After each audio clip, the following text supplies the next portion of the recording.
CA foundation student. जी हाँ दोस्तों, आज आप लोगों का अकाउंट्स का पेपर कंप्लीट हो चुका है एंड नेक्स्ट पेपर हम लोगों का लॉ का है। तो किस तरीके से लॉ पढ़नी है, पहले कौन सा चैप्टर करना है, किस तरीके से पेपर अटेम्प्ट करना है, हम अगले 10 मिनट में ये सब बातें करने वाले हैं। तो सबसे पहले आप लोगों का अकाउंट्स का पेपर हो चुका है। जैसा हुआ है, अच्छा हुआ बुरा हुआ, कोई फ़र्क नहीं पड़ता। उस पेपर को फोल्ड करके साइड में रख दीजिए, क्योंकि अब उसको बार बार चेक करने से मार्क्स नहीं बढ़ सकते। वो आपको सिर्फ स्ट्रेस क्रिएट करेगा और नेक्स्ट पेपर पे इम्पैक्ट देगा। तो जैसा पेपर हुआ उसको रख दीजिए। आप लोगों ने अपना बेस्ट कर दिया, focus on next paper. Law के अंदर सबसे पहले आप लोगों को अपना प्लान क्रिएट करना पड़ेगा। एक पेपर लीजिए, उसके अंदर जो चैप्टर आपको सबसे अच्छे से आते हैं उनके नाम लिख दीजिए। आप इंग्लिश के अंदर जो चैप्टर्स आपको सबसे पहले अच्छे से आते हैं उनके नाम रख दीजिए। उसके बाद ABC एनालिसिस बनाइए।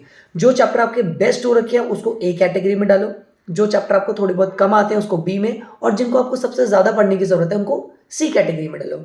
आज ही के दिन आप अपनी A कैटेगरी के क्वेश्चंस को, A कैटेगरी के चैप्टर्स को कंप्लीट करोगे, क्योंकि वो आपके स्ट्रॉन्ग चैप्टर्स हैं, उनमें मार्क्स नहीं कटने चाहिए। B कैटेगरी को आपको कल सुबह तक कंप्लीट करना है, अर्ली मॉर्निंग। अगर आप 6 बजे उठते हो, 5 बजे उठते हो, 7 बजे उठते हो, जो भी होता है, आप लोग दिन तक B कैटेगरी वाले क्वेश्चंस को सबको कंप्लीट करोगे। उसके बाद C कैटेगरी पे जाओगे, जो आपको कम आते थे उनको आप शाम तक कंटिन्यू करोगे। शाम के बाद आप कुछ भी नया नहीं पढ़ोगे लॉ के अंदर या फिर इंग्लिश के अंदर।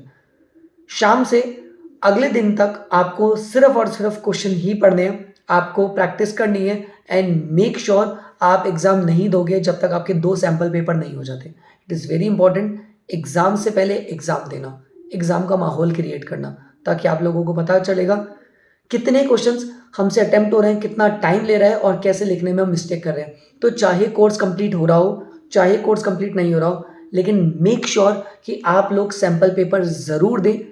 कॉन्ट्रैक्ट एक्ट आपको बहुत अच्छे से आना चाहिए, सेल्स ऑफ गुड्स एक्ट आपको अच्छे से आना चाहिए, कंपनी एक्ट, ये 3 एक्ट आपके हाथों पे बहुत अच्छे से होने चाहिए। आप लोग सबसे पहले वो क्वेश्चन अटेम्प्ट करोगे जिसमें आपको सबसे ज़्यादा श्योरिटी है कि आपके मार्क्स नहीं कटेंगे, तो वो सारे पार्ट करते जाइए जो आपको अच्छे अच्छे से आते रहते हैं। ऐसा ज़रूरी नहीं है कि आपको सीरियल वाइज ही करने होते हैं। जो पहले आ रहा है उसको पहले करिए, जो नहीं आ रहा उसको छोड़ते जाइए and so on. Make sure आपका 100 नंबर का पेपर अटेम्प्ट होना चाहिए किसी भी कॉस्ट पर, आपके लिए इंपॉर्टेंट है। सेक्शन नहीं आता मत लिखिए, लेकिन गलत सेक्शन कभी भी कोट मत करना।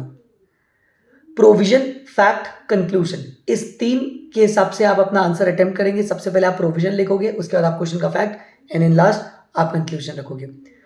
अगर आप लोगों को थोड़ा सा डर है कि सेक्शन सही भी हो सकता है, गलत भी हो सकता है, तो एज पर द रेलेवेंट सेक्शन आप वर्ड यूज कर सकते हैं और उसके बाद आप गो थ्रू करोगे।